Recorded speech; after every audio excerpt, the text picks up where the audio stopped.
Os versículos usados nos vídeos que traduzimos nem sempre correspondem a versões em português. Muitas vezes precisamos traduzir do original em inglês para fazerem sentido no contexto do vídeo. Se você trouxe sua Bíblia, quantos aqui trouxeram suas Bíblias? Deixe eu ver elas. Levante a sua Bíblia. Amém, que bela visão, como John Austin diz, balance ela e deixe o diabo doido. Glória a Deus, amém, muito bonito. Certo, abra sua Bíblia no capítulo 13 do Evangelho segundo São João. Capítulo 13 do Evangelho segundo São João, e nós vamos ler os versos 34 e 35 nesta abertura. Evangelho de João, capítulo 13, versos 34 e 35. Jesus falando, ele diz: Novo mandamento vos dou, que vos ameis uns aos outros, assim como eu vos amei, que também vos ameis uns aos outros. Nisto conhecerão todos que são meus discípulos, se tiverdes amor uns aos outros. Agora eu quero que você abra sua Bíblia na primeira carta de João. Primeira carta de João, 1 João, capítulo 3, e vamos ler o versículo 14. 1 João, primeira carta de João, capítulo 3, verso 14. Nós sabemos, isso é positivo, não é? Não é que achamos, não é talvez, não é uma teoria nossa. Veja, uma teoria é uma suposição estabelecida sobre a ignorância a respeito do assunto em discussão. Isso não é nossa teoria, não é a forma como nós entendemos, não é o que pensamos a respeito, isso foi o que Deus disse sobre isso. Diga em voz alta: a Bíblia é Deus falando comigo. Agora aponte para o seu vizinho e diga: a Bíblia é Deus falando com você. Agora aponte para você mesmo e diga: a Bíblia é Deus falando comigo. Muita gente quer que Deus fale com eles, mas não ouvem o que ele diz. E é por isso que ele parece não dizer nada. Muito bem, sabemos. Sabemos. E o que é que nós sabemos? Sabemos que já passamos da morte para a vida. É da morte espiritual que ele está falando. Nascemos de novo, passamos da morte espiritual para a vida eterna. Como sabemos disso? Como sabe do que está falando? Bem, eu fui batizado nas águas, eu creio nisso. Mas não é assim que você sabe do que fala. Ah, eu faço parte de uma igreja? Eu creio nisso, devemos fazer parte de uma igreja, um grupo local. Você nasceu de novo e é a igreja, mas deve fazer parte de um grupo local. Um grupo que trabalha junto para Deus? Não, nós sabemos que já passamos da morte para a vida porque amamos os irmãos. Aquele que não ama o seu irmão permanece na morte, ou seja, na morte espiritual. Então eu quero falar com vocês sobre a nova lei da nova aliança. A nova lei, nessa passagem aqui no Evangelho de João, no capítulo 13, nos versículos 34 e 35, Jesus disse novo mandamento. Então, a nova lei da nova aliança. Veja, a nova lei deveria tomar o lugar da velha lei. Em outras palavras, o novo mandamento veio para tomar o lugar dos velhos 10 mandamentos. Jesus cumpriu a velha aliança e ele estabeleceu uma nova aliança no seu sangue. Glória a Deus! Não há necessidade dos 10 mandamentos. Agora, para nós que estamos em Cristo, porque veja, se você anda em amor, você não vai contar uma mentira para ninguém. Vai? Eu disse vai? Se você anda em amor, você não vai roubar de ninguém, vai? Se você anda em amor, você não vai quebrar nenhum dos mandamentos que foram dados para refrear o pecado. Amém? Agora eu quero que notem Vamos voltar para o Velho Testamento para vermos algo que Ezequiel profetizou em Ezequiel, capítulo 36, a respeito da nova aliança. Ezequiel em Ezequiel 36 e no versículo 25 ao 29, Deus diz: Então aspergirei água pura sobre vós, e ficareis purificados de todas as vossas imundícias, e de todos os vossos ídolos vos purificarei. Dar-vos-ei um coração novo, e porei dentro de vós espírito novo. Tirarei de vós o coração de pedra, e vos darei coração de carne. Porei dentro de vós o meu espírito, e farei que andeis nos meus estatutos, guardeis os meus juízos e os observeis. Agora também notem que Jeremias, falaremos disso daqui a pouco, você já pode abrir em Jeremias enquanto falamos capítulo 31. Mas vamos ver o que ele disse aqui. Notem que Jeremias, é claro, quando você lê o capítulo inteiro, você nota que ele vem dizendo algumas coisas para Israel, que eles habitarão na terra que Deus lhes deu, que deu aos pais deles, que eles serão povo de Deus e ele será o Deus deles. E isso claramente aponta para uma bênção reservada aos judeus, e não queremos interpretá-la de outra forma. Mas, no entanto, existe uma outra aplicação aqui no que acabamos de ler, da mesma coisa para a igreja do Senhor Jesus Cristo. Pois eu quero que notem que quando vamos para o livro de Hebreus, como sabemos que isso se aplica à igreja? Bem, vá para Hebreus capítulo 8 e você descobrirá que o escritor do livro de Hebreus está citando isso. No capítulo 8 do livro de Hebreus, vocês notam que ele está trazendo este fato. Hebreus capítulo 8, do verso 8 ao 10. E de fato repreendendo-os diz, falando da velha aliança: Eis aí vem dias, diz o Senhor, e firmarei nova aliança com Israel, com a casa de Israel e com a casa de Judá, não segundo a aliança que fiz com seus pais no dia em que os tomei pela mão para os conduzir até fora da terra do Egito, pois eles não continuaram na minha aliança e eu não atentei para eles, diz o Senhor. Porque esta é a aliança que firmarei com a casa de Israel depois daqueles dias, diz o Senhor. Na sua mente imprimirei as minhas leis, também sobre o seu coração, as inscreverei, eu serei o seu Deus e eles serão o meu povo. Aleluia! Agora notem, eu pedi para vocês abrirem no capítulo 31 de Jeremias. Jeremias vem profetizando sobre a mesma coisa que Ezequiel estava profetizando, dizendo assim, no capítulo 31, versos 33 e 34. Porque esta é a aliança que firmarei com a casa de Israel. Veja, acabamos de ler isso, na citação no livro de Hebreus. Depois daqueles dias, diz o Senhor, na mente lhes imprimirei as minhas leis, também no coração lhes inscreverei, eu serei o seu Deus e eles serão meu povo. Não ensinará jamais cada um ao seu próximo, nem cada um ao seu irmão, dizendo, conhece ao Senhor, porque todos me conhecerão, desde o menor até o maior deles, diz o Senhor. Pois perdoarei as suas iniquidades e dos seus pecados jamais me lembrarei. Então, eu quero que vocês notem o seguinte, voltem para o livro de Hebreus, por favor. Veja, ele está citando, o escritor aos Hebreus está citando o Velho Testamento, a Velha Aliança, e eu quero que notem que ele diz, eu estou lendo na versão King James, eu vou pôr minhas leis na mente deles. Na nota de rodapé diz que no grego é eu darei as minhas leis às mentes deles. Veja, ele nos deu a palavra e nos disse que existe um novo mandamento, aleluia, para a nova aliança. E então ele diz, eu as escreverei em seus corações. A nota de rodapé diz dentro dos seus corações. Agora lembrem que Romanos capítulo 5, verso 5 diz que o amor de Deus foi derramado em nossos corações pelo Espírito Santo. Aleluia! Então vejam que no Velho Testamento ele escreveu os 10 mandamentos em tábuas de pedra, com o seu dedo, o dedo de Deus. No Novo Testamento ele escreveu o mandamento em nossos corações, porque este um mandamento preenche todos os mandamentos.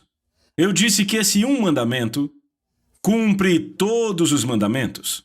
Agora, se você não concorda, abra rapidamente no capítulo 13 de Romanos e vamos ver o que a Bíblia diz sobre isso. Nós vamos voltar aonde estamos, mas agora vamos fazer esta observação. Notem. Verso 8 do capítulo 13 de Romanos. A ninguém fiqueis devendo coisa alguma, exceto o amor com que vos ameis, uns aos outros, pois quem ama ao próximo tem cumprido o quê? Qual a próxima palavra? A lei. Vamos continuar lendo. Pois isto: não adulterarás, não matarás, não furtarás. Ele está citando a lei, ele está citando alguns dos 10 mandamentos. Não matarás, não furtarás, não darás falso testemunho, não cobiçarás. Agora notem, e se há qualquer outro mandamento, mesmo que ele não tenha citado aqui, se há qualquer outro mandamento, tudo nesta palavra se resume: amarás o próximo como a ti mesmo. Agora veja o verso 10. O amor não pratica o mal contra o próximo, de sorte que o amor é o cumprimento da lei. Glória a Deus. Você pode dizer amém? Glória ao seu nome para sempre. Então, volte para o livro de Hebreus. Estamos no capítulo 8. Vamos dar uma olhada no capítulo 10 do livro de Hebreus agora, então. Vamos ver o capítulo 10. Vamos começar a ler no capítulo 10 o versículo 5 e vamos ler até o versículo 17 do capítulo 10 de Hebreus. Por isso, ao entrar no mundo, diz: sacrifício e oferta não quiseste, antes um corpo me formaste. Não te deleitastes com holocaustos e ofertas pelo pecado. Então eu disse: eis aqui estou, no rolo do livro está escrito a meu respeito para fazer, ó Deus, a tua vontade. Depois de dizer como acima, sacrifício e ofertas, nem holocaustos e oblações pelo pecado não quiseste, nem com isto te deleitaste, coisas que se oferecem segundo a lei. Então acrescentou: eis aqui estou, para fazer, ó Deus, tua vontade. Remove o primeiro, falando da velha aliança, que inclui os 10 mandamentos. Remove o primeiro para estabelecer o segundo.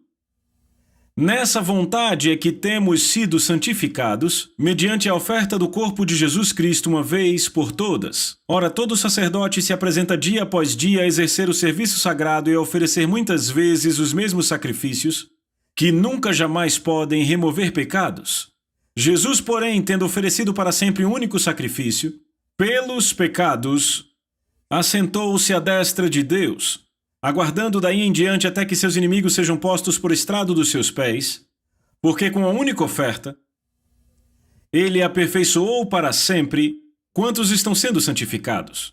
E disto nos dá testemunho também o Espírito Santo, porquanto após ter dito: esta é a aliança que farei com eles depois daqueles dias, diz o Senhor, porei no seu coração as minhas leis, e sobre a sua mente as inscreverei, e também de nenhum modo me lembrarei dos seus pecados e iniquidades para sempre. Aleluia! Glória a Deus para sempre.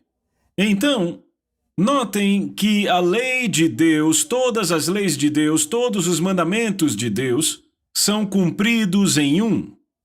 Como Paulo disse aos Romanos: amar ao próximo como a ti mesmo. Amém? E aquele que ama o seu irmão ou o seu próximo já cumpriu a lei. Ele diz que cumpriu a lei. E então, no Velho Testamento, ele usa a palavra no plural mandamentos, mas no Novo Testamento encontramos cumpridos em um mandamento, em nossos corações. Mas não nos foi dito para ouvirmos nosso coração, estava lá o tempo todo. Mas nossas mentes às vezes são turvadas por pensamento religioso. E nosso espírito, o coração, às vezes sofre às custas das nossas mentes. Amém? É por isso que precisamos entrar na palavra e renovar as nossas mentes pela palavra. Amém? Então, se apenas ouvirmos, e se isso fosse ensinado a todo crente, se você apenas aprender a ouvir o seu coração, apenas aprender a ouvir seu espírito, porque esta lei já está aí. Amém? Escrita em nossos corações, ele diz. E então ele fornece os meios para praticar isso. Porque o amor de Deus... Que tipo de amor? Que tipo de amor? O amor de Deus foi derramado onde? Em nossa mente? Não, não. É aí que as pessoas têm problemas. Elas vão pela cabeça, sabem? E a mente traz problemas. Ou vão pela carne. E a carne vai lhes trazer problemas. Mas quando você vai pelo seu coração, e eu estou falando de pessoas nascidas de novo, o amor de Deus foi derramado em nossos corações pelo Espírito Santo. E Ele está aí, testemunhando aos nossos espíritos que somos filhos de Deus. Amém? Agora vejam esse verso. Vão para o livro de Efésios, capítulo 4 do livro de Efésios, e notem o último versículo do capítulo. Eu quero que vocês vejam algo aqui. Paulo está escrevendo para a igreja de Éfeso. Se aplica para a nossa igreja em Tulsa, ou de onde quer que você seja. Eu gosto de dizer assim, o Espírito Santo disse através do apóstolo Paulo, antes sede uns para com os outros benignos, compassivos, perdoando-vos uns aos outros, como também Deus... Notem isso. Perdoando-vos uns aos outros, como também Deus em Cristo vos perdoou. Agora, por que podemos perdoar como Deus perdoa? Porque o mesmo tipo de amor que Deus é, lembram que a Bíblia diz Deus é amor. O mesmo tipo de amor que Deus é derramado em nossos corações, ou seja, em nossos espíritos, o homem interior, pelo Espírito Santo. Eu lembro quando eu nasci de novo, 1933, e eu sabia que tinha havido uma mudança dentro de mim, e é uma mudança dentro de qualquer pessoa que nasce de novo. Mas eu estava enfermo de cama, onde fiquei por 16 meses antes de ser curado, e então eu fui levantado, curado pelo poder de Deus, mas minha mente não tinha sido renovada pela palavra, eu conhecia a palavra porque me alimentava dela regularmente. Mas veja, antes de eu ser salvo lá naquela cama enfermo, antes de cair de cama, sabe, nós fomos criados o nosso lar era quebrado. E eu era meio emburrado, por assim dizer. E o meu irmão mais velho, Dub, que está aqui, ele sempre foi maior que eu. Ele cresceu rápido e eu era pequeno para minha idade. E, na verdade, quando eu tinha 12 anos, eu de fato era bem pequeno. E ele ficava me provocando. Tinha um rapaz na nossa cidade cujo nome era Beecher Ball. E Beecher Ball, ele andava pela cidade com um grande chapéu de cowboy, roupa de cowboy e aquelas perneiras de couro, sabe? E também um cinto, um coldre com 2 armas. E com todo aquele aparato, tudo que ele pesava era cerca de 35 quilos, então você entende que ele era um anão, não é? Então Dub sabia exatamente como me deixar com raiva, e ele dizia, você nunca vai... Bem, ele dizia, deixa eu explicar, ele dizia, quando você fizer 12 anos, ele dizia ou você vai virar uma garota, ou nunca vai ficar maior do que o Beecher Ball. E ele não era bobo, ele falava aquilo e saía correndo. Porque ele sabia que eu não conseguiria bater nele, eu não era nem um pouco forte, mas ele sabia que eu acertaria com o que encontrasse. E uma vez eu o acertei com um martelo na cabeça e ele ficou meio aluado desde então.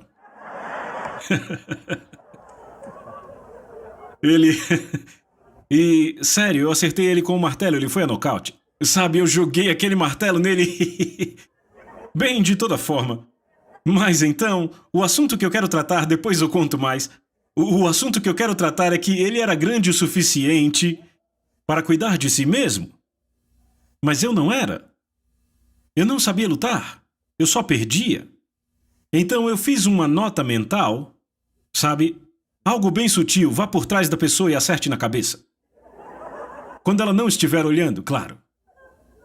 Porque quando se cresce daquela forma, você sabe que veio de um lar quebrado e... Sabe, e muitas coisas aconteceram e... Você realmente detesta o mundo inteiro. Eu não entendo exatamente como muitos estão hoje, mas a única cura para eles é o amor de Deus. Bem, então, se um daqueles garotos fizesse algo errado, eu apenas passava por trás dele e batia na cabeça, mas eu fazia uma nota mental daquilo e marcava na minha lista. Eu nunca mais falava com ele. Podia estar na mesma sala que eu e eu o ignorava. Se eu visse ele andando pela rua, eu atravessava a rua no meio do quarteirão para evitar passar por ele. Ou quando ele vinha, eu virava as costas para não falar com ele. Mas agora eu me peguei nascido de novo. E eu realmente não sabia que tinha havido uma mudança dentro de mim, mas sabia que ainda não tinha lido aquele versículo. Se tivesse, estaria registrado em mim. Que o amor de Deus é derramado em meu espírito e em meu coração pelo Espírito Santo. E então eu simplesmente... Alguém agiu errado comigo e eu disse para mim mesmo, veja, minha mente não era renovada pela palavra, é aí que as pessoas têm problemas. Eu disse, bem, eu vou dar-lhe o mesmo tratamento, vou marcá-lo na minha lista. Nunca mais falo com ele enquanto eu viver. Mas alguns dias depois eu o vi andando na rua, eu estava na cidade e eu vi andando na minha direção. E um pensamento passou pela minha cabeça, dar-lhe o velho tratamento. E eu comecei a atravessar a rua para evitar de encontrá-lo. Eu pensei em dar-lhe as costas, mas algo aqui dentro se levantou. Ninguém me disse para fazê-lo, eu fiz automaticamente. A Bíblia diz, em 2 Coríntios 5,14, que o amor de Cristo nos constrange. Esse amor de Cristo é o amor de Deus, você sabe. Ele faz o quê? Nos constrange. Algo dentro de mim me constrangeu. E eu dei ouvidos àquilo. E fiquei ali parado de costas para ele. E atravessei de novo a rua para o outro lado. Eu fui encontrá-lo. Eu estendi a minha mão para apertar a dele. Eu peguei a mão dele. E apertamos as mãos. E eu disse a ele, eu quero que você saiba que eu te amo. Eu falava do meu coração, não da minha cabeça. Minha cabeça queria bater na cabeça dele. Eu não falava pela carne. Paulo disse, eu subjugo o meu corpo. E algumas pessoas pensam que isso só se refere a pecados sexuais. Bem, é claro que se refere a pecado sexual, mas se refere a outros pecados também. Eu subjugo o meu corpo, ou seja, eu subjugo a minha língua e não falo de outra pessoa. Não fico falando dos outros, nem levantando calúnias.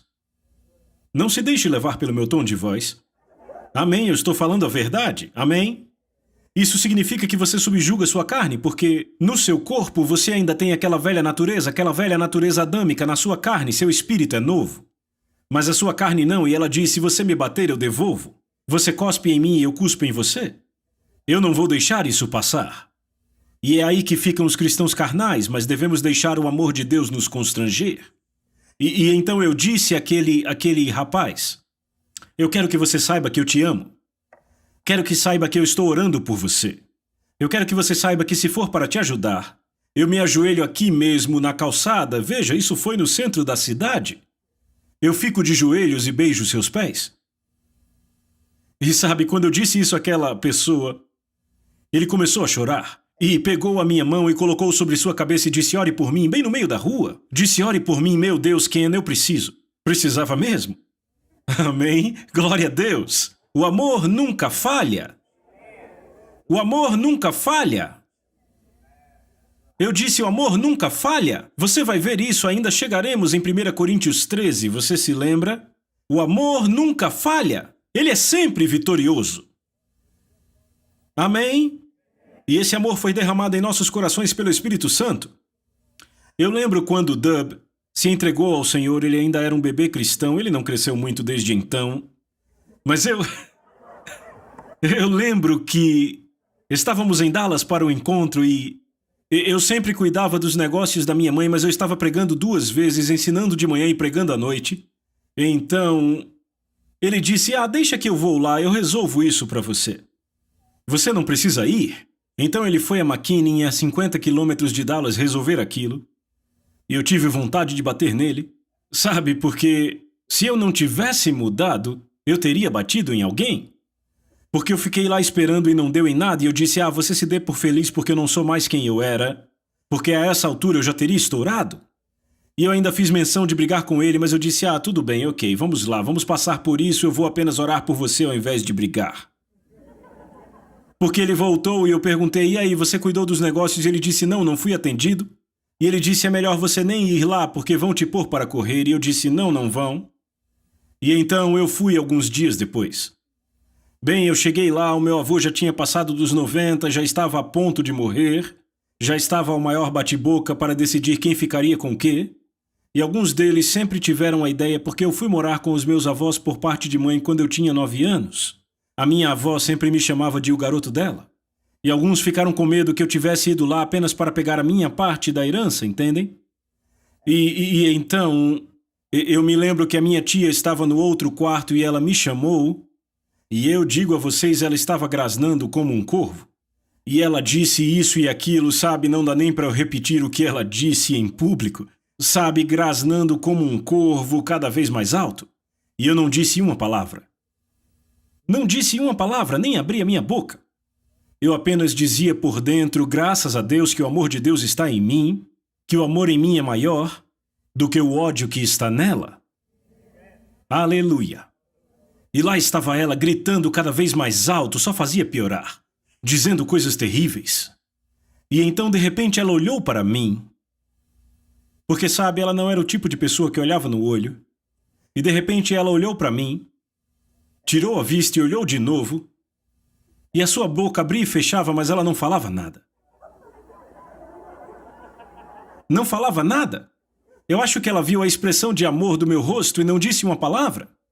Ela se agarrou em mim, se ajoelhou no chão, pegou a minha mão, colocou-a em cima da cabeça dela e disse, oh meu Deus, Ken, ore por mim. Você sabe que todos precisamos de oração? Eu disse, eu sei. E comecei a orar. O amor sempre vence. Eu disse, o amor sempre vence. Eu disse, o amor sempre vence. E essa é a nossa forma, é a forma da nova aliança. Aleluia, glória a Deus. E então ela ligou para o marido dela e ele veio e eu sabia do que eles falavam. Ele fingiu que estava falando sobre ele, mas na verdade ele estava olhando para mim tentando sentir o que eu ia fazer.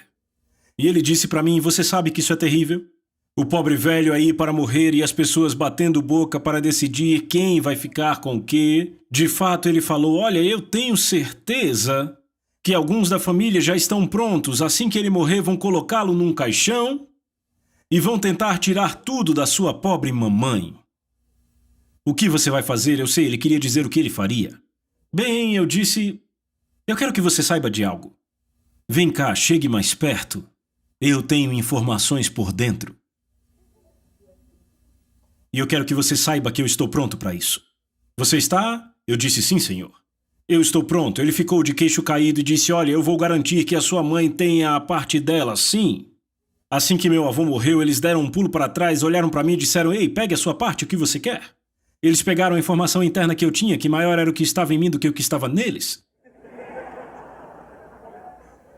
Aleluia!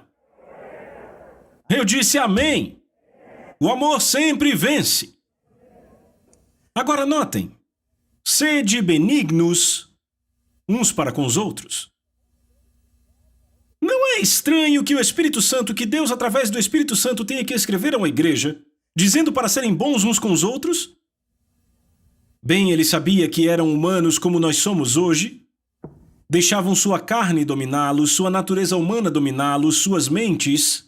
Sede benignos uns para com os outros, compassivos. Agora você tem que atentar para o que já lemos nas profecias de Ezequiel e Jeremias, onde Deus disse, tirarei deles o coração de pedra e porei um novo coração, um novo espírito. E ele é compassivo. Amém, não é duro, é compassivo. Agora notem, perdoando-vos. Veja, Deus é amor. E as Escrituras dizem que Deus disse, eu não vou me lembrar das suas iniquidades. Aleluia. Eu disse aleluia. O amor disse, eu não vou me lembrar das suas iniquidades. Perdoando-vos uns aos outros, como também Deus. Podemos perdoar da mesma forma que Deus perdoa, e como é possível? Porque o mesmo tipo de amor que Deus é, habita em nós. Aleluia! Veja, ele não só nos diz para amarmos uns aos outros, mas ele fornece o amor com o qual amaremos o outro. Ele não está falando de amor natural e humano. O amor natural e humano é egoísta.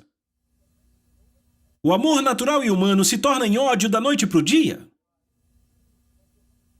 Amém? Mas o amor divino não é egoísta. Não busca seus próprios interesses.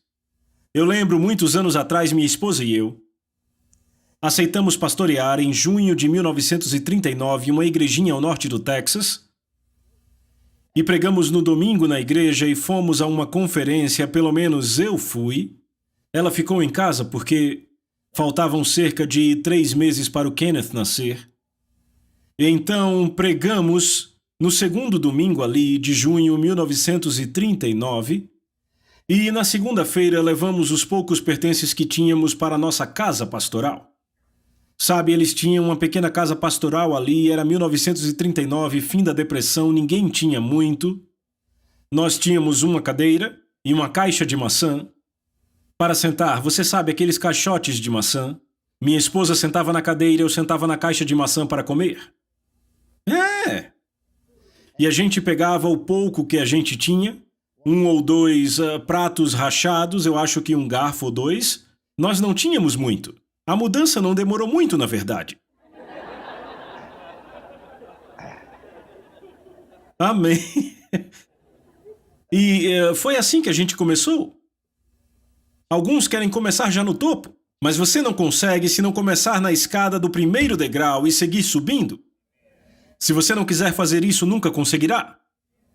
Eu conheço ministros, alguns já estão com o Senhor agora, alguns ainda estão vivos com a minha idade ou mais velhos, ficaram por Dallas por anos e diziam para mim: Kenneth, se você souber de alguma grande igreja procurando um pastor, me diga. Eles queriam começar no topo. Bem, eu conheci várias grandes igrejas, mas não contei para eles. Eles não pastorearam nada. Não foram bem-sucedidos como pastores. Você não pode pastorear uma grande igreja se não pastorear uma pequena igreja. Amém? É a mais absoluta verdade. Sabe, eles nunca conseguiram. Nunca conseguiram. Morreram. E alguns ainda estão vivos, 75, 80 anos, e nunca fizeram nada. Nunca fizeram nada. E terão que prestar contas a Deus pelo chamado que receberam. Pois os dons e chamados de Deus são sem arrependimento. Mas a gente começou de baixo. Era uma casa pastoral de 3 cômodos. Sabe aquelas casas bem estreitas? Todos os cômodos alinhados um do lado do outro. E a parede da frente era... Sabe, a coisa tinha, assim, alguns tijolos amontoados e formavam uma parede bem estreita, cerca de 10, 12 centímetros. Se não tomássemos cuidado, qualquer bicho poderia entrar por ali. Essa era a nossa casa pastoral. Amém, sem água corrente, sem banheiro, só um buraco.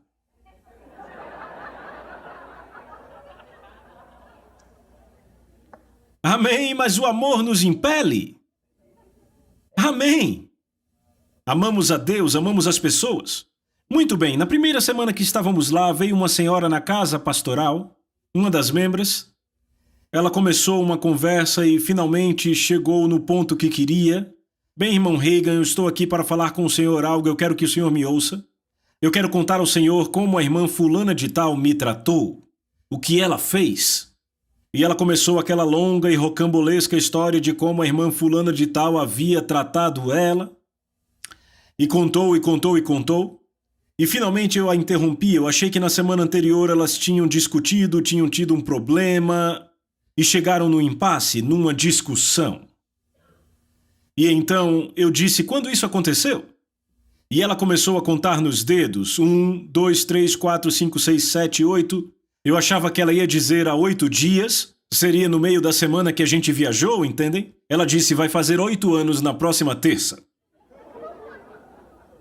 Eu acho que eu fiquei com uma cara tão assim, tão espantada, que ela disse: oh, não me entenda mal, eu já perdoei ela, sim. Mas sabe, eu nunca vou me esquecer como aquela infeliz me tratou. E eu digo aos meus estudantes: não pastoreiem uma igreja como eu, senão serão expulsos. Porque sem pensar eu apontei o dedo para a cara dela e disse: você é uma mentirosa. De fato, eu a chamei de mentirosa cara de pau. Você não a perdoou, porque se tivesse perdoado, teria esquecido. O diabo pode até trazer uma imagem, mas você não fica com ela. Se você a perdoou, você esquece. Porque Deus disse, eu mesmo sou o que apago as tuas transgressões por amor de mim e dos teus pecados não... O quê? Não me lembro.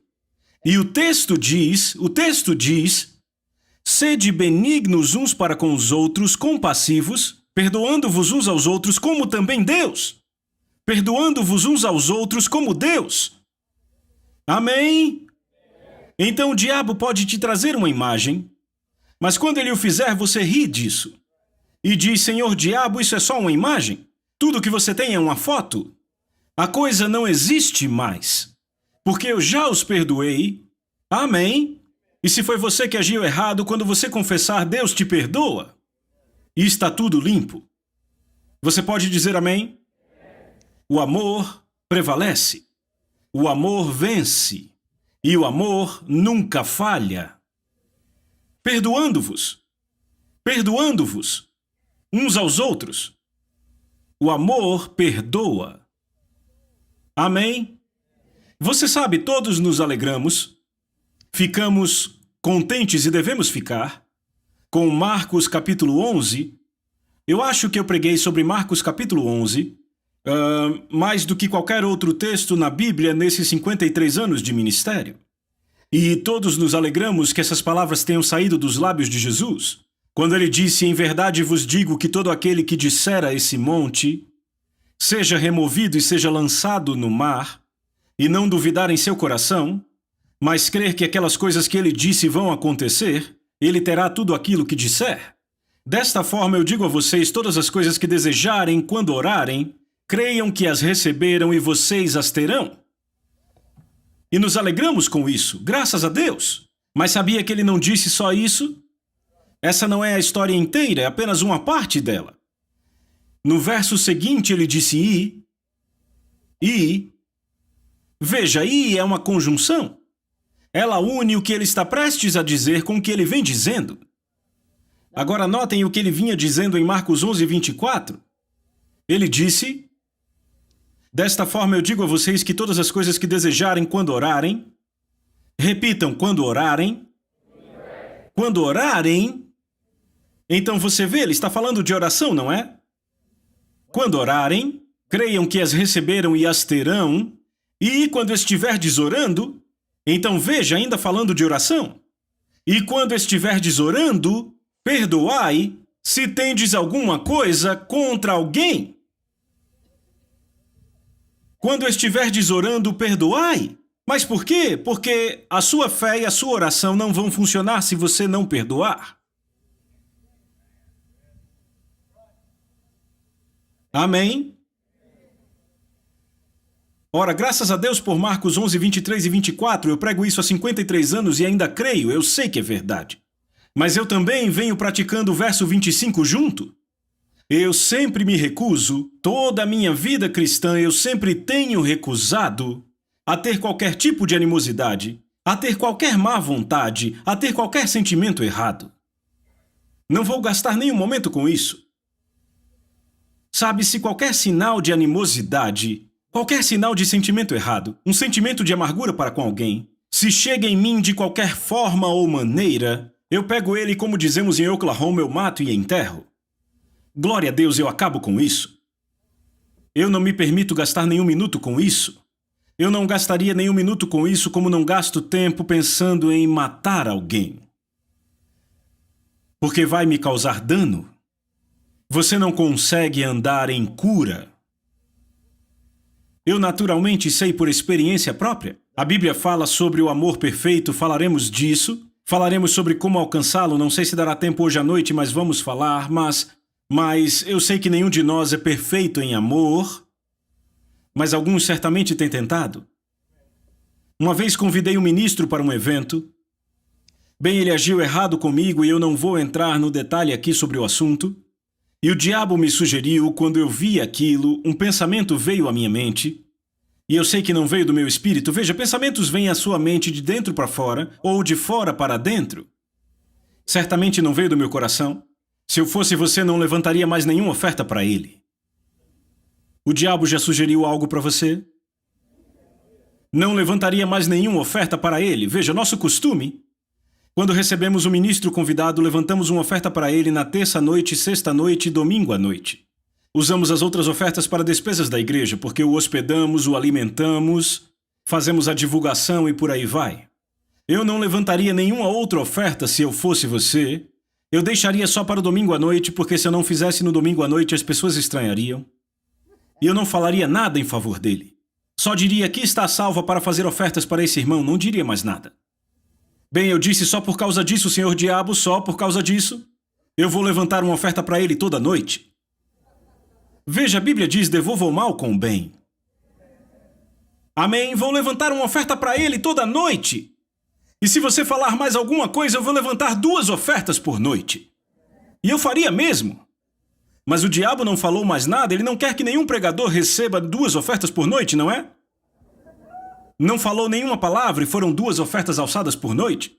Então eu perguntei a ele, porque a minha igreja não era uma igreja grande, era de tamanho médio. Eu disse: quanto ofertam na sua vida em média? Porque normalmente ele ia em igrejas bem grandes. E eu disse: qual é a média? Ele me disse, e eu ofertei 3 vezes aquele valor, o que ele recebia em média, e 1/3 eu dei do meu próprio bolso. Eu me senti melhor, ele também, glória a Deus, e tudo ficou bem. Agora, notem isso. A palavra de Deus diz, nós lemos há pouco em Romanos capítulo 13, que o amor não pratica o mal. Vamos voltar para lá de novo. Notem isso, o amor não pratica o mal ao próximo. Em outras palavras, podemos dizer assim: o amor não pratica o mal a ninguém, é o versículo 10 do capítulo 13. O amor o quê? Não pratica o mal ao próximo, de sorte que o amor é o cumprimento da lei. O amor não pratica o mal ao próximo. O que precisamos é, antes de fazermos qualquer coisa, nós, especialmente com os irmãos e irmãs no Senhor, mas ele diz ao seu próximo, ou seja, qualquer um, devemos nos fazer uma pergunta: como isso vai afetá-los? Porque o amor não pratica o mal ao seu próximo. Eu lembro que eu fui pastorear uma certa igreja, o Senhor me enviou para lá, e o pastor anterior, ele teve uma dificuldade lá e metade das pessoas ficaram a seu favor e a outra metade contra ele. E ele não permaneceu porque havia uma eleição e ele não ganhou a eleição. Mas ele ficou lá, ele morava lá. E ele visitava aquelas pessoas que eram a favor dele. E elas davam a ele seus dízimos e ofertas, eu notava. Alguns deles nem vinham mais à igreja, mas eu lembro bem deles. Mas não dizimavam mais na igreja. Não davam mais ofertas. E então tivemos uma convenção regional aconteceu. Foi um encontro daquela nossa igreja. E o supervisor daquela denominação em particular veio para mim e disse: veja, eu não contei a ele, outra pessoa contou. E ele disse: irmão Reagan, basta você dizer, você só precisa dizer. E tiraremos a ordenação dele. Ou seja, o dispensariam da comunhão. Não renovariam seus documentos, ou seja, tirariam a ordenação dele. Quando ouvi aquilo, eu disse: não vou fazer isso. Eu não vou. Se ele quer continuar como ele está, ele vai cair de qualquer jeito. Mas eu não vou contribuir para a sua queda, porque aí eu me envolvo. E isso me afeta espiritualmente, isso me afeta fisicamente. E eu não gosto de doença. Eu já fiquei doente quase 17 anos da minha vida, eu não gosto. E eu disse: não, eu não vou fazer isso. Eu vou orar por ele e, ao invés de contribuir para a sua queda, eu vou contribuir para ele ficar de pé e permanecer de pé. Bem, à medida que o tempo passou, eu tive a oportunidade de fazer isso. Ele também era carpinteiro, ele tinha parado de ministrar e construir uma casa para sua família. Naquela época já se usava muito papel de parede e ele não tinha nenhum papel de parede, era a época da guerra, final da Segunda Guerra.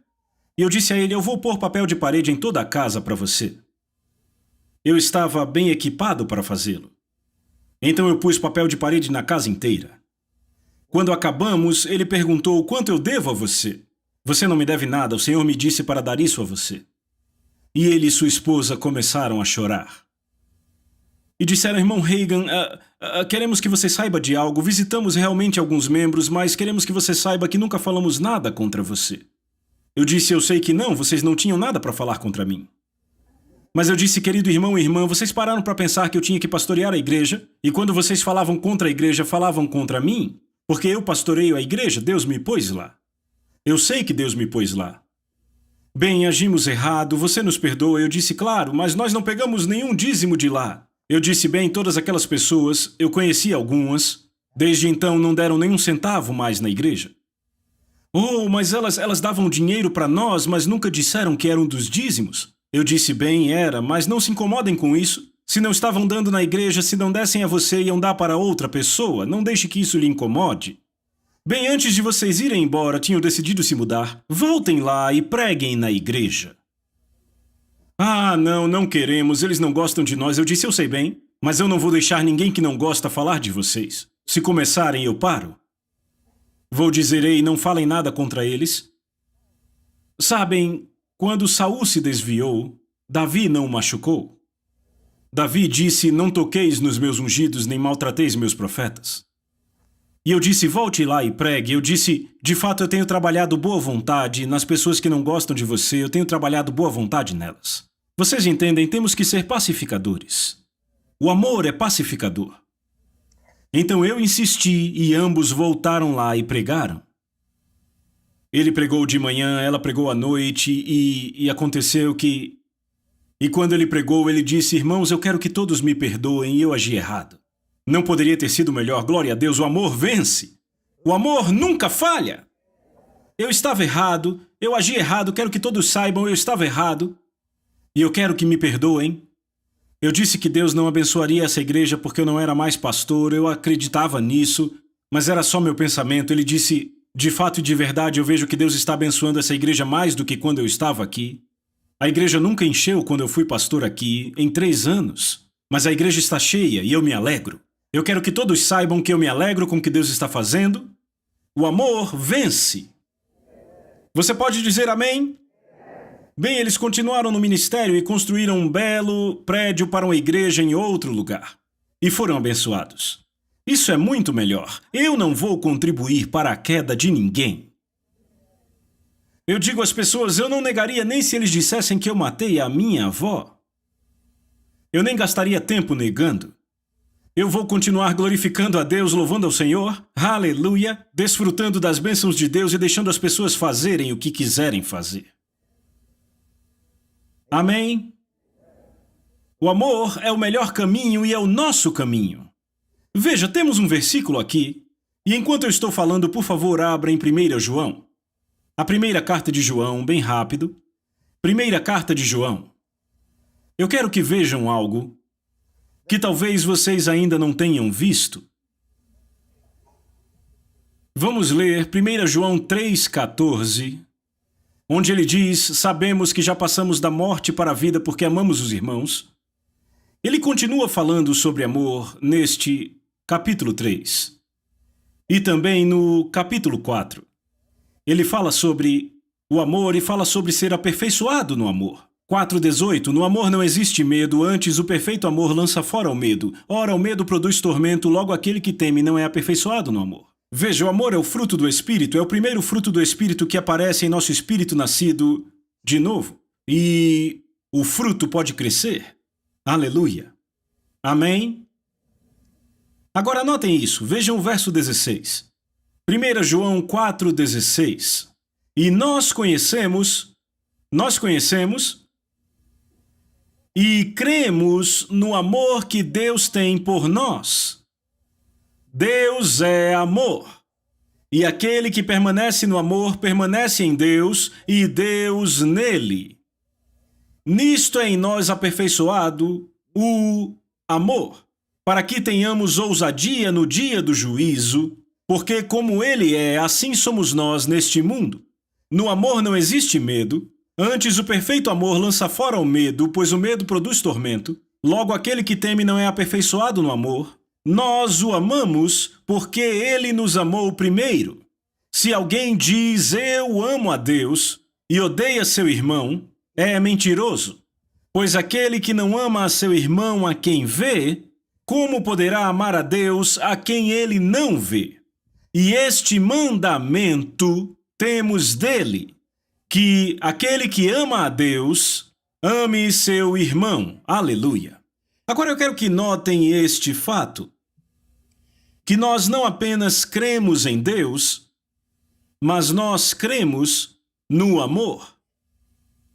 Aleluia. Você crê no amor? Bem, então pratique ele. Pratique. Porque é a única coisa que prevalecerá no final. Às vezes parece que ele não está vencendo. O amor, como dissemos anteriormente, lendo lá em Romanos, não pratica o mal ao próximo. De nenhuma forma. De nenhuma maneira. Se você quer andar em cura, se você quer que a sua fé funcione, lembre que há uma passagem que diz que a fé opera pelo amor. Se você não está em amor, sua fé não funciona. Se a minha fé e as minhas orações não funcionam, esse seria o primeiro lugar que eu olharia. Eu ensino isso constantemente. Você passa pelos 4 evangelhos e busca nas Escrituras, escreve o que Jesus disse sobre a fé, e esse é o único impedimento que ele cita, ele não cita nenhum outro impedimento. Ou seja, ele nos alertou sobre o grande perigo disso. Amém? Eu e minha esposa estávamos pregando uma vez no oeste dos Estados Unidos e havia um jovem casal lá. Eram ministros, ambos eram ministros ordenados em uma igreja do Evangelho pleno. Não pastoreavam a igreja, apenas a frequentavam. Já os tínhamos encontrado antes pregando em convenções dessa igreja evangélica. Eles nos convidaram para sairmos e comermos um sanduíche depois do culto. E ela disse para mim, irmão Reagan, você me deixou confusa? Eu disse, eu não te deixei confusa, você já estava confusa antes de eu chegar. A palavra de Deus já tinha mostrado tudo, a luz da palavra de Deus. Mas o que aconteceu? Ela disse, bem, você citou uma passagem hoje, na sua mensagem. De fato, era o versículo 15 do capítulo 3 de 1 João, aquele que odeia o seu irmão é um assassino. Vós sabeis que nenhum assassino tem a vida eterna em si. E quando eu citei isso, o Espírito de Deus me inspirou a parar e eu disse, isso vale também para as sogras? Ela citou isso e eu disse, eu disse isso mesmo. Qual o seu problema? Ela disse, eu odeio a minha sogra. E era uma ministra ordenada do Evangelho e odiava a sogra. Eu disse, bem, então você é uma assassina e não tem a vida eterna em si. Ela disse, mas eu nasci no Evangelho pleno, numa igreja, meus pais eram pastores da igreja, eu cresci numa igreja evangélica, eu me formei na escola, eu fui para o seminário, e ela citou uma famosa faculdade, onde ela conheceu o marido. Eu disse, não importa quantos diplomas você tem, se você odeia sua sogra, isso não vale nada. Eu queria localizá-la para ela conseguir se ver. Eu disse, se isso for verdade, você é uma assassina. Então eu percebi que eu já tinha ganhado a atenção dela, ela já não sabia mais o que fazer. Eu disse, olhe para cá, ela estava sentada de frente para mim. Eu disse, olhe no meu olho e diga, eu odeio a minha sogra e ao mesmo tempo cheque o seu espírito. E a Bíblia não diz que o amor de Deus é derramado em nossas cabeças, é derramado em nossos corações? Cheque aqui no seu coração e nesse caso é o seu espírito. Cheque aqui e veja o que acontece. Então ela olhou bem dentro do meu olho e disse, eu odeio a minha sogra. Eu disse, o que acontece aí? Ela disse, é como se tivesse algo me arranhando. Eu disse, eu sei, é o amor de Deus tentando chamar sua atenção, tentando te constranger e você não o escuta. Você só está escutando sua cabeça, ouvindo sua carne. E ela disse, e o que é que eu vou fazer? Eu disse, você vai agir como se amasse a sua sogra, porque de fato você ama. Amém. Você vai agir como agiria se amasse a sua sogra, porque você a ama, sim. É isso que você vai fazer, essa é a saída da situação. Bem, depois descobrimos que eles tinham 3 filhos e que a mais nova, quando tinha 2 anos, começou a ter ataques epiléticos. Eles a levaram para o melhor especialista no mundo e ele disse que aquele era o pior caso de epilepsia que ele já tinha visto. Tentaram crer em Deus para a cura. Daí ela ligou para nós no hotel, perguntou se poderíamos ir até ela porque a criança estava tendo um pré-ataque epilético. Então, pegamos um carro e dissemos vamos lá, porque o senhor me disse para ir. Entramos no carro, minha esposa e eu, e ninguém no banco de trás. Mas era claramente real que alguém estava sentado atrás. Eu sei que era extremamente real para mim aquela presença, embora minha esposa estivesse do meu lado e não tivesse ouvido nada. Mas eu ouvi como se alguém tivesse falado do banco de trás, não ore pela criança. Não imponha as mãos sobre a criança. Quando chegar lá, diga à mãe. Na velha aliança, eu disse a Israel, ande nos meus estatutos e guarde os meus mandamentos. Façam o que é certo aos meus olhos, e eu tirarei a doença do meio de vocês, e vocês cumprirão o número dos seus dias. Parafraseando isso na linguagem do Novo Testamento, na linguagem da Nova Aliança, eu disse, novo mandamento vos dou. Que ameis uns aos outros. Se andarem nos meus mandamentos e estatutos de amor e fizerem o que é certo aos meus olhos, andando em amor uns para com os outros, eu tirarei do vosso meio as enfermidades e vocês cumprirão seus dias. Diga à mãe, mãe. Diga ao diabo, Satanás, eu estou andando em amor. Tire a sua mão da minha filha. Eu mal terminei de falar aquilo, ela se virou e apontou para a criança, que estava começando a ter uma crise, e disse, Satanás, eu estou andando em amor. Tire as suas mãos da minha filha, e rápido como um estalar de dedos ela ficou bem. Completamente bem. Completamente bem. Bem, aquilo veio como revelação para mim, eu nunca tinha visto antes, daquela forma, eu sabia o que a nova aliança dizia. Mas bem, a verdade do fato é que isso pertence a nós também. Estão me ouvindo? Isso pertence a nós também? Pela simples razão que temos uma superior aliança baseada em superiores promessas. Então, se na velha aliança, que não era tão boa quanto a nossa, conseguiam guardar os estatutos e mandamentos e nunca ficarem doentes, ele disse, tirarei a enfermidade do vosso meio, e o número dos seus dias vocês cumprirão. E então ele disse, o amor, lemos em Romanos, aquele que ama ao próximo tem cumprido a lei. Então, se eu cumprir a lei, eu tenho a mesma promessa. É por isso que eu tenho conseguido andar no que eu chamo de saúde divina pelos últimos 53 anos. A última dor de cabeça foi em agosto de 33. Tarde demais para começar agora. Amém? Eu disse amém. E alguém me diz, mas irmão Reagan, eu nem sempre andei em amor, tudo bem, aquela mulher também não. Entende, ela só se alinhou recentemente, mas agora ela está andando em amor, glória a Deus. E ela tem o direito de requerer as promessas de Deus. Entenda, todo passo fora do amor é um passo no pecado. Amém? E se você saiu do amor, volte o mais rápido que puder.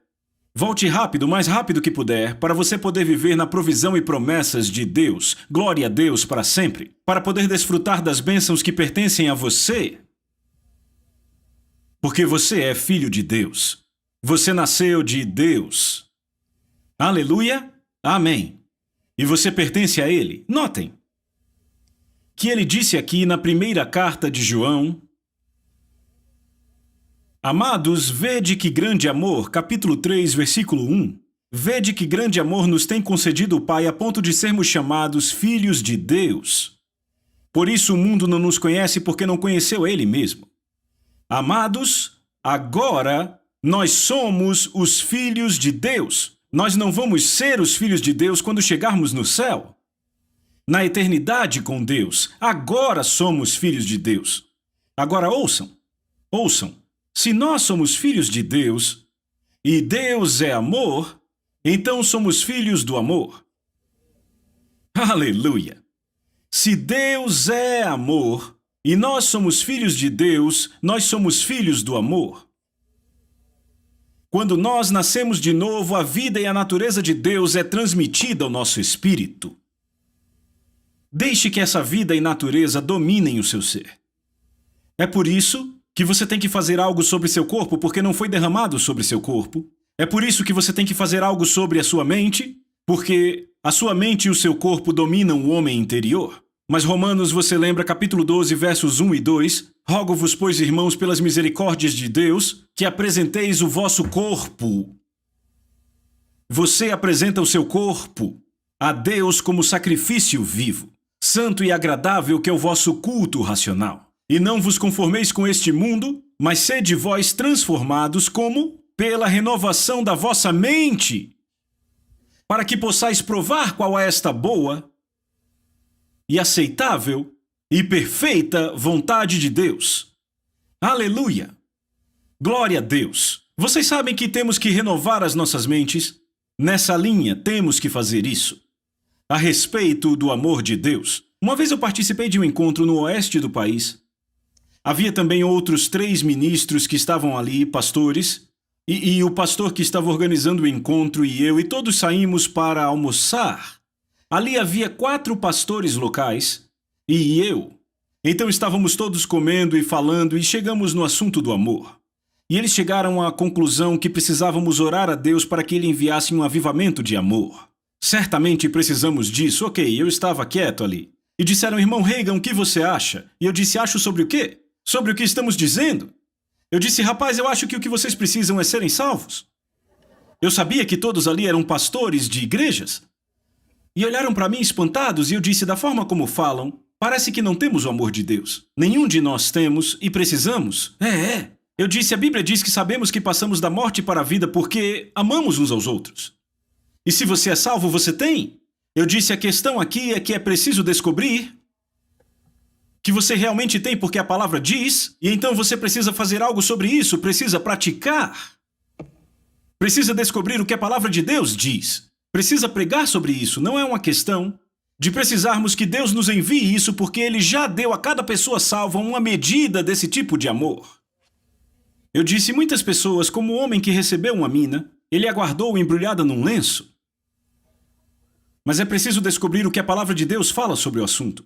Renove sua mente sobre o assunto do amor. O amor não pratica o mal. Não pratica o mal. A quem? Ao próximo. Ou seja, a ninguém. O amor não pratica o mal ao seu próximo. Precisamos estar tão encharcados da palavra de Deus e desta forma tão encharcados de amor, até que o primeiro pensamento que pule à nossa mente, não importa o que começarmos a fazer, seja como isso vai afetar o outro. Eu lembro que em uma ocasião, havia uma igreja sobre a qual Deus havia falado expressamente para eu pastorear. E queriam que eu fosse. Eles fizeram uma lista, era o tipo de igreja que tinha uma regra que dizia para votarem. Mas o pastor que estava indo embora, deixando aquela igreja, ele estava indo embora, mas o primo dele chegou e estava sem igreja, e então ele começou a fazer política em favor do seu primo. Veja, o amor nunca dividiu igreja nenhuma. Eu podia pegar metade daquelas pessoas porque era a única igreja do evangelho pleno na cidade, poderia pegar metade delas e construir outra igreja, mas não poderia fazer isso em amor, nem eu nem ninguém. O que me surpreende é que cristãos nascidos de novo, cheios do Espírito, se tornam ladrões de ovelhas e pegam metade da congregação de outro homem e não se incomodam com isso e ainda colocam na conta de Deus. Foi Deus que mandou eu fazer isso. Eu não tenho problema de chamá-los de mentirosos. Sabe por quê? Porque se eles não são mentirosos, então Deus é. Então ou Deus ou eles mentiram sobre isso. Porque Deus disse que o amor não pratica o mal ao próximo. Então eu ouvi o homem interior, ouvi o amor de Deus em mim e ele me disse, simplesmente vá embora, não divida a igreja. Não divida a igreja, siga seu caminho. Levante e vá embora agora. Levantei, tirei meu nome da lista e fui embora. E eu disse, Deus, e quanto a eles, veja, o amor se importa. Ele disse, eles vão acabar tendo que sofrer, porque deram ouvidos às pessoas erradas. Aquela igreja sofrerá, mas eu vou cuidar de você. E graças a Deus ele cuidou de mim em grande estilo. E então, quer saber? Antes mesmo de se passar 1 ano, Deus me pôs naquela igreja. E eu não tive nada a ver com isso. Veja, nosso problema é que às vezes Deus fala conosco, mas então tentamos correr para outras pessoas para fazer funcionar. E aí saímos do amor, e daí Deus não pode nos abençoar, Ele quer, mas não pode porque estamos fora do seu plano. Vocês estão me ouvindo? Amém? Eu não sei quanto a vocês, mas eu decidi há muito tempo atrás, eu vou andar em amor, quer os outros andem ou não. Porque veja, isso afeta a sua saúde. Eu conheci um ministro e ele já morreu bem jovem, ele morreu com 40 e poucos. Eu o conheci pregando em Tulsa. Ele ia começar uma igreja. Ele disse a um pastor, ele tinha acabado de chegar em Tulsa, ele disse, eu vou começar uma igreja. Ele já tinha feito algumas cruzadas na cidade. Mas como você vai começar? Ele disse, bem, eu vou começar essa igreja com membros da sua igreja, membros da igreja de fulano. Ele disse assim, com membros da igreja de Ciclano e de Beltrano. E foi o que ele fez.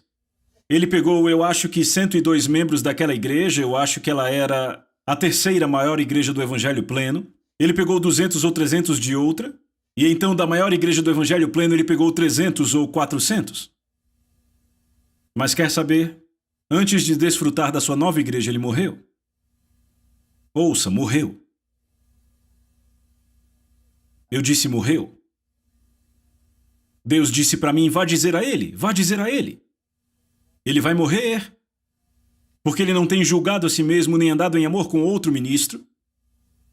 E ele morreu. O amor nunca falha. Vocês estão bem calados, estão pensando, não é? E precisam mesmo. Glória a Deus. Eu disse glória a Deus. Eu já recebi algumas pessoas buscando cura. Eu mesmo já impus as mãos sobre elas várias vezes. Todos os evangelistas de cura impuseram as mãos sobre elas, sem cura. E eu vi que assim que elas fizeram alguns ajustes nessas áreas de andar em amor e liberar perdão, não precisaram mais de imposição de mãos. Automaticamente curadas. Essa é uma questão de cura que também precisa ser pregada. Quantos de vocês aqui gostariam de viver o resto das suas vidas aqui embaixo sem jamais ficar doente de novo? Sabia que você pode? Eu perguntei, sabia que você pode? Eu disse, sabia que você pode?